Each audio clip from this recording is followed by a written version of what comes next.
দেখো মায়ের কাছে এই পায়রাটাকে ছেড়েছে কালকে। কটা পায়রা ছেড়েছিল? সকালবেলা স্নান পুজো করে আবার বেরিয়ে পড়লাম মায়ের মন্দিরের উদ্দেশ্যে। গতকালের ব্লগে তোমরা দেখেছো যে আমি কুপন নিয়েছিলাম, তো সকালবেলা যাচ্ছি প্রসাদ নিতে। আর এইদিকে পরিবেশটা দেখে বুঝতেই পারছো সমস্ত দোকানপাট কিন্তু এখন বন্ধ। বিকাল হতেই আবার সব খুলে যাবে। আর যেহেতু গতকাল ছিল পুজো মায়ের মন্দিরে, আর প্রচুর লোকজন কিন্তু সারা রাত ছিল, তো সারা রাত অনেক দোকানে খোলা ছিল, আর এখন সমস্ত কিছু বন্ধ। আর এইদিকে কিন্তু সারা রাত লোকজন ছিল, সকালবেলাও প্রচুর লোকজন এসছে প্রসাদ নিতে। এখন যেহেতু 10টা বাজে, আর এখন কিন্তু সে তেমন কোনো ভিড় নেই, একটা নিঝুম পরিবেশ বলতে পারো এখানে। আর তবে চারিদিকের পরিবেশ দেখে বোঝা যাচ্ছে যে রাতে ভিড়টা কেমন ছিল।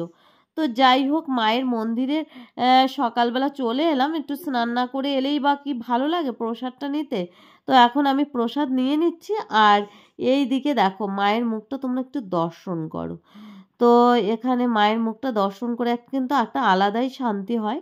তো এখানে যেটা এই পায়রাটা, তো গতকাল যেহেতু পুজো ছিল প্রচুর লোকজন মানসি করে, একটা জাগ্রত মাতা, তো মানসি পূর্ণ হয়ে গেলে তখন পাঠা বলি দেয়, কেউ কেউ আবার কবুতরও ছাড়ে, তো পায়রা ছেড়ে দেয়।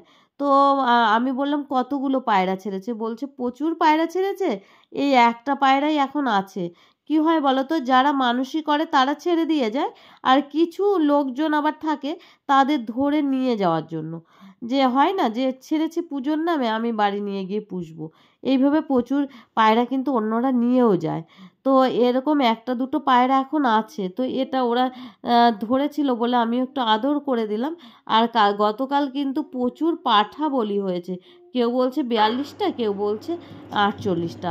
বাড়িতে এসে মায়ের প্রসাদটা খেলাম আর সবাইকে দিলাম, তারপরে করছি ধোকা রান্না। কারণ হলো আজকে শনিবার, আর খাবো হলো পুরোটাই নিরামিষ। আর ধোকার রেসিপিটা তোমরা তো জানোই, তবে আমি বয়েল আলু দিয়ে করছি যাতে তাড়াতাড়ি রান্নাটাও হয়ে যায়।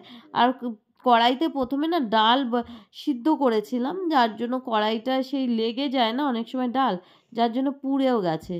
তো ধোকাটা আমি ভেজে নিয়েছি। আর বয়েল আলু দিয়ে একটু তরকারি করলে কি হয় বলো তো, তরকারিটা হতে বেশি টাইম লাগে না, জাস্ট একটু ফুটে গেলেই আর ধোকাটা দিয়ে দিলেই হয়ে গেল। মানে তাড়াতাড়ি রান্না করার জন্য ভাতের ভিতর আলু দিয়ে, বয়েল আলু দিয়ে আমি ধোকার তরকারি করে নিলাম। আর করে নিয়েছি হলো মুগ ডাল। তো আজকে দুপুরের মেনু এটাই। আর তারপরে কি বলো তো, আর রান্না বান্না হয়ে গেছে, তারপরে কাজকর্ম হয়ে গেলে পারে তারপরে বসে আরামসে একটু বাদাম ভাজা খেলাম, যেটা কালকে নিয়ে এসেছিলাম।